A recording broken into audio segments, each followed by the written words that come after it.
PLRB presents insightful presentations, each just 15 minutes. This session's first presentation will be the 3 F's of solid leadership, and it will be presented by Troy Shaw of Alacrity Solutions. Troy began his adjusting career 14 years ago with no experience when cross-country adjusting hired him as a field adjuster, and the rest is history. In November of 2023, Cross-Country Adjusting was acquired by Alacrity Solutions, where Troy serves as the VP of Client Experience and oversees the training facility and all programming for training adjusters nationally. Please join me in welcoming Troy A. Shaw to the stage. Good morning, everybody. How's everybody feeling this morning? All right, good. That's good. Everybody's here. Is everybody's back hurting, legs hurting, feet sore? Welcome to PLRB, right? But I'm honored to be here. It's a treat to be here this morning. And the 3 F's may not be the F's you're thinking of. So we want to dive into this for a couple of minutes this morning. But it's a treat to be here. I'm honored to be a part of the Alacrity Solutions team. And also honored to have this moment to share with you this morning. Now, I forgot my clicker. Wasn't that nice of me? I went right off and left it on the chair. I don't know if I need that or not. I might need that for a slide or two. I appreciate you getting that for me. But thank you so much. I appreciate that. In 1992, author John Gray released a book that would go on to sell over 15 million copies and was ranked the highest among the work of nonfiction in the 1990s.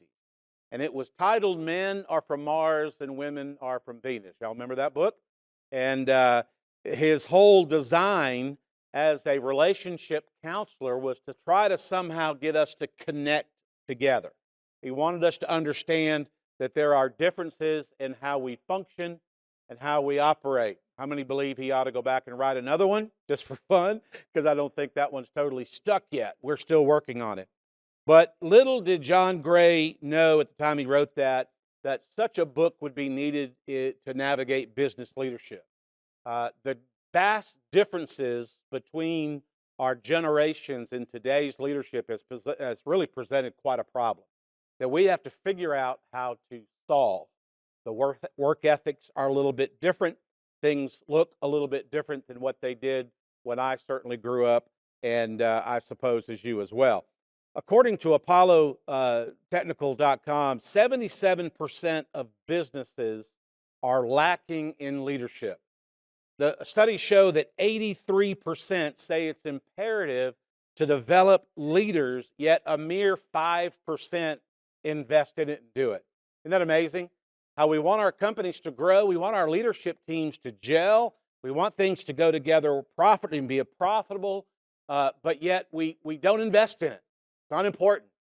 It's more important that we can make our public image baby good, that we can make our company shine, we can make it look really great at PLRB, but behind the scenes, what are we doing to preserve that and to build that going forward?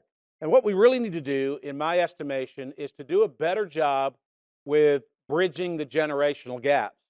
There are some vast differences today, and I know that we all know them. I know, take me for instance. I'm not quite old as dirt, but I am old. And iPhones, all of this new technology. I'm just not going to lie to you. It's a struggle, right? That's why we have kids. That and to help cut grass. But, it's a challenge to apply. I see all this equipment around the room, and it's like, good Lord, somebody really smart put that together. It wasn't me, right?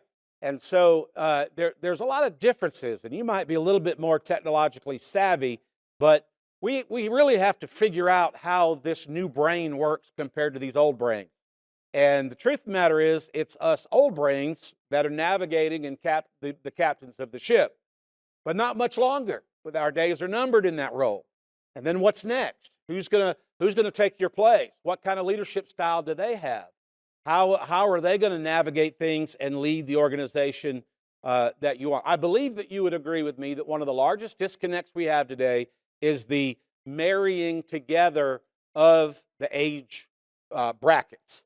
And I think that John Gray, now there's a million books on leadership, we all know that, but I think if we had something so simple as to remind us this is exactly what you ought to do. I want to look at some of the differences real quick and see if any of this resonates with you. As baby boomers, we understand that our style is we're very strong, we're very decisive, and we have leadership that demonstrates. That's our style. We have a hierarchical structure. We understand that respect and opportunities actually come or are earned through tenure and experience. That's our generation. We work hard. We have a strong work ethic. I have an individual that I admire greatly, one of my mentors from years ago, who's since passed away. He told me, he said, Troy, if you want to be successful in business and in life, all you have to do is work a half a day every day. And I thought, half a day every day? This guy's, he's a multimillionaire. That's a brilliant. How did you make so much money working a half a day every day? He said, well, it's up to you. You can pick the first 12 hours or the second 12 hours. But if you work half a day every day, you will be successful. And I get tickled by that thought when I hear him say that, because the truth of the matter is we don't understand work ethic much anymore, so it appears. There seems to be a breakdown between our age group and maybe the younger guys coming up that we desperately need in the pipeline. And we need to mentor that group and get them on track. The millennials, or the Gen Zers, if you will, they have a little different style. They are transparent, they're inclusive, they're more supportive, support leadership based. They don't have a hierarchical structure. They have more of a flat organizational structure right across the board. We're all just going to get along and make this thing work, right? And this is the way things work. They're collaborative, they're open, and they're communicative. I went to a company not long ago to do a training session, and they took me into the training room, and there were no tables, projectors, or anything like that. They had sofas, and they had chairs, and they had all these little, what they called warm stations. That's great. Looked really great. Would have been great in a picture. But it blew my mind. I'm thinking, how am I going to talk to you in this structure? We don't have, come on now, we'll do the group hug later, right? There was a reason they did that. And it makes sense to them. It's just hard for me to grasp it, right? That's because we're on one planet and this new generation appears to be on another. But we've got to find a way to blend it. They're collaborative, they're open, they're communicative, they're into mentorship, and they're into learning about new opportunities and seeking that out. We're more of the mindset that says if you want something done right, you do it yourself. Have you ever done that? I can't trust anybody to do this project. I've got to do it because I'm the only one that gets it. Well, we cannot function that way very long. And you'll notice, most likely, if you're like me and you've been around this for a period of time, there seems to be a little bit of friction between the generations. When my style is leading and I'm leading a younger generation, there can easily be some friction. How do we get around that? And that's the reason I'm here today, to give you 3 F's. 3 F's of solid leadership that I have found that have worked well over the years, and I'm going to give them to you rather quickly this morning. And they are this. The first one is fair. Fair, firm, and friendly. But the first one is to be fair. We have to try to be mindful of differences. I had a hard time with that early in my career, that I wanted you to see things my way, period. Whether you liked it or not. It was my way or the highway, right? I'm in charge. I have the title, right? Just look at my name tag. Look at yours. And that was my style. That's not real effective anymore, right? That kind of breaks the spirit of the younger generation. And so we have to be fair. We have to be mindful of the differences that are there. We have to look for ways of how we can actually be a little more relaxed, that we can loosen up just a little bit and find a way to get into their space. How are they thinking? What are they doing that might be differently than the way I would do it? However, it's pretty effective. It may work. They might teach the old dog a new trick. And so fair, understanding that, look, I may need to, if I want them to be more like me, I may have to bend them a little bit, but without breaking them. I have to be fair, understand where they're coming from, but also have to be firm. And firm is something that we do well. My generation does well. We're very firm, my way, the highway, right? But we have to establish a culture, I believe, in our companies, establish a culture of expectations and accountability. I think we all agree that's missing in our country from the top all the way down, right? Expectations and accountability. And there's an old saying, I know you know it well, but you inspect what you expect. We have to keep an eye on what we want. We have to keep an eye on the progress. We have to be firm in making sure that we clearly articulate what we expect to see, and are you doing what we've asked? Are you keeping it on track while at the same time juggling these other factors that we've talked about?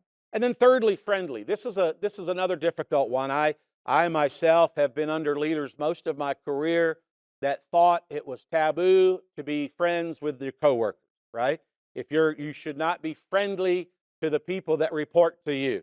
I totally disagree. I think there's nothing wrong with keeping a smile on your face. You know, I'm going to go maybe too far. If anything else, I might need to attend a seminar that says pull it back a little bit. I am more prone to trying to understand, what are they living in? What does their world look like? Why do they come to work grumpy in the morning? Why do they have this particular aspiration in life? What is pushing them to be this way? Why do they respond to certain things the way they do? And in order to find some of those answers, you have to be friendly. I want to be friendly with them to know that I want to get into your space enough to know that I appreciate you, value you. I may not understand you, but I want to understand you.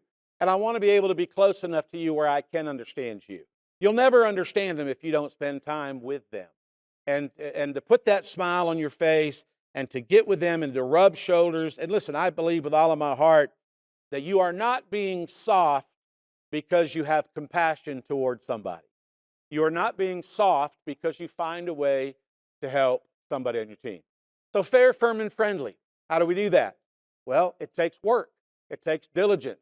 And it also takes a keen understanding that your time is coming up, right? I always hated thinking of that. I'm 56. I know I only look 35. I dye my beard white just to make people think I'm, a little more experienced. But at 56, it's amazing to me how many times I have the thought now that it's not much longer and I'm done, right? That's a terrible thought because I don't want to be done. But the truth of the matter is that's where, gravity's pulling me in that direction. What are we doing to make sure we sustain our businesses ongoingly, right? Fair, firm, and friendly. Find a way to bridge the generational gap. Find a way to find value in those that operate differently than you, and be the reason that your company continues to shine long after you're gone. Thank you so much for allowing me to share on the 3 F's of leadership this morning.